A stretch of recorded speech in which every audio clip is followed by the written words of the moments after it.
a lot more to you guys, huh? I never wanted to be a caterer. Think about that. Okay, next question. Okay, what are the main differences between your success this time and your former success? Money. Money. Well, the thing is, I mean, money's bigger these days. Yeah, but you made a lot. Doesn't mean as much, but the numbers are bigger. Uh-huh. It just looks better on our resume. Did the last album sell as many copies as Budokan? Hell no. No. Well, the money must have been better the first time around then. It was. Yeah. Huh. It was, but I mean, I don't know. I don't worry about money so much, really. As long as there's enough in my pocket to pay the bills and stuff. As long as we can keep making records, that's the most important thing. And Budokan paid our bills off and put money in our pockets. This record paid our bills off. You know, there's a difference there. No matter which one sold more, it's the difference between the red and the black that's important. So if you can stay somewhere around that edge there, then you can continue to make records.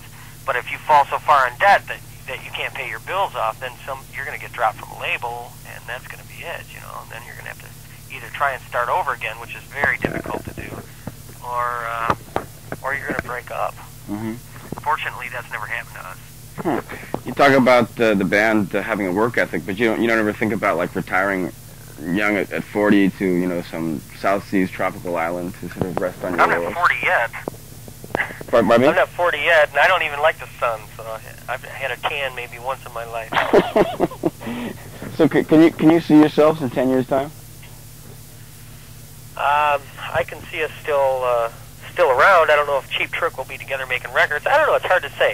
It's sort of like the Rolling Stones or the Who or something like that. Right. You know, they take 2, 3 years, 4 years, 5 years off, and then they make a record, and then they get in a fight, and they don't want to go to tour. I imagine we'll probably go through all that shit. You know, I don't know. Right now, we're not looking at it that way. Right now, we're concentrating on making this record. We take 1 year at a time. We take one contract at a time. If we decide that we don't want to make a record next year, we won't. You know, it's that time in our career where we're in the driver's seat, and we're gonna do what we decide to do. Right now, we're thinking that this record will probably take us about a year and a half from now, and then we'll decide whether we'll do another one. It's that simple. How is the band policy decided on, other than flipping coins and punching each other out? It's about that. You hit it probably right in the head. You know? Do you guys like... Probably that. It's probably just a democracy type deal where we sit around and we just discuss it, and if one person doesn't like something, then we don't do it. It's the same with songs. If one person in our band doesn't want to do a song or have it on our record, then it's never on the record. Simple as that. Everybody has the power of veto. That's right. One veto is it. One veto is it. Yeah. That'll do it. Richie Vito. Richie Vito. Our producer. That's right. I don't imagine that renewed success will again lead to Tom's departure from the band, huh? It could. It could. But I think it was the best thing that happened to us before, so it'll probably be the best thing that happened to us again. No, Tom and I are great friends. I mean, you know, he just took off on a part of his life that he needed to do, and it was definitely a good thing to happen at the time for all of us. Financially, it didn't help, but we made some fine records, and we went out on a limb and experimented around with music, and I learned a tremendous amount in those years. So, I mean, he's back, and he's back to stay, as far as I know. I don't know. Did he call you and talk to you already? No, I haven't talked to him, but I bought the album he made with his wife there, and if you happen to see him, tell him he owes me $6. Yeah, he does. And it almost damn good too, isn't it? Yeah. Why, you want your money back? Yeah, I would say I would say that it's an acquired taste. Oh, I thought that maybe he borrowed it from you at lunch or something. No. In the last interview, you seemed we talked to Rick, and actually, did we talk to you last time you were here? It was about a year and a half ago or so. I was probably pissed off about something. Yeah, I think you were pissed off about The Flame being written by somebody else. Probably. Yeah. Did the record? I probably didn't want it on the record at that time or something. I don't know. I'm stupid. Now, did the record company ask you guys to do more outside material this time, or were they more or less happy with the compositions of the group? They were happy with the compositions of the group. That's why this album was a lot more fun to make, because we had so much material going in that was real strong that we didn't really have to worry about that.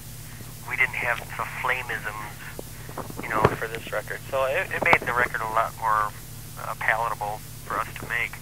Making a record is not necessarily fun all the time, It's interesting, and like a bunch of doctors and their brain surgeons or something, But it can get to be tedious when you don't have the material together and you're halfway through making your record. And you know that you need a couple of extra songs, and you're afraid you're going over budget, and you don't know what's going to happen. And luckily, we got some songs together, and we came through on our last record with The Flame and Don't Be Cruel. Those two songs in particular came in, as we were recording the record. This time, we didn't have those problems. So that it relieves a lot of stress, relieves a lot of problems. This is kind of an off-the-wall question. If someone were to ask you why you perform music, how would you answer? Because I have to. You have to make a living? Or just you need the artistic... Don't put words in my mouth. Because I have to. If you hadn't met up with Rick, do you think you'd still be doing this now? I was doing it before I met Rick. Do you think that with that... Rick was doing it before he met me. We were doing it, as young people, we just loved it. And we did it, and we met, and we liked each other's ideas. And that's the reason we're still friends. I mean, if it weren't for the musical glue that keeps this band together, we probably wouldn't buy each other a drink.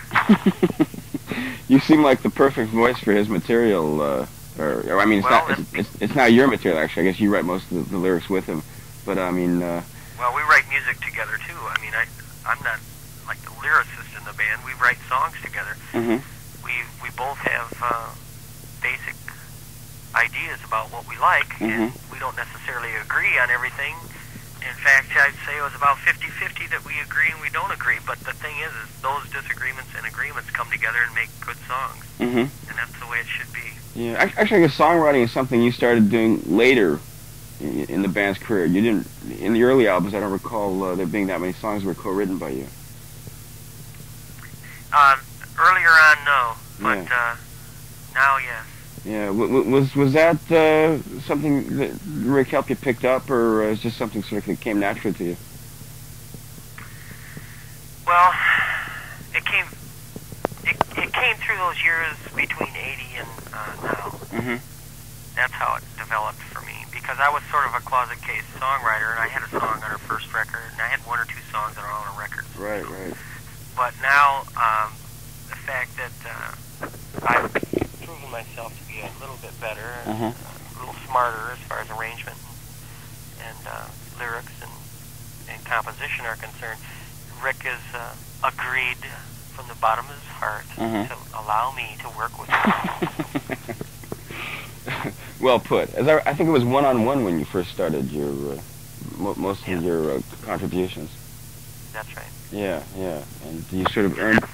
That's when Tom had left, see? Yeah. Interesting. Listen, I don't want to cut you short here, but I've got this message here that says there's an emergency at my home. Oh, okay. And I have to call right away. I see. So... Okay, well, Rick said he would be coming out in a while there? Yes. Yes. He's not... Hold on a second. He's not available yet, okay. Hold on a second. Okay.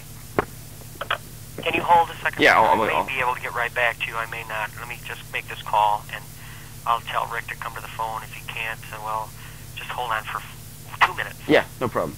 Okay? All right, hold. But anyway, solid rock and roll and melodic pop. Those are identified as two of the main styles of the band, which apparently you would take objection to. But I just don't care. To me, everybody's got to put a handle on something to make it, they got to call it something. To me, we're just a very diverse rock band that's been around for a long time, and pop music, yes. Solid, I don't know about the adjectives. I thought we were kind of loose myself. No, he was just wondering if you had to pick one style to go with. If you're only allowed one style, which would you go with?